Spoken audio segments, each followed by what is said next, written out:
તમે કોણ એના સોગન કહીને કહું છું કે મેં ગુલાબી કલરનો હાથી પહેલી વાર જોયો. શું ગુલાબી કલરનો હાથી મેં પહેલી વાર જોયો, જેને ઉડવું છે પણ ઉડી નહીં શકતો. અને ભાઈ જો તારે ઉડવું હોય ને તો 12મા માળથી ભૂચકો મારી દે, એટલે બેસનાની જગ્યાએ ડાયરેક્ટ 12મું આવી જાય.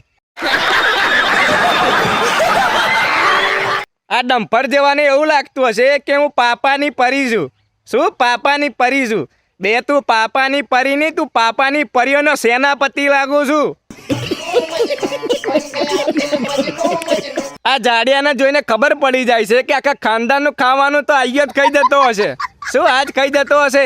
મારો હારો 4 ટાઈમ ખાવાનું ખાતો હોય એવું લાગે છે મને. અને જો ભૂલે ચૂકે આઈયો વજન કરાવવા જાય ને, ભૂલે ચૂકે જો આઈયો વજન કરાવવા જાય ને, તો વજન કાંટો હોય તોડી નાખે. શું વજન કાંટો હોય તોડી નાખે? વજન કાંટાનો એક કાંટો જોવા ના મળે.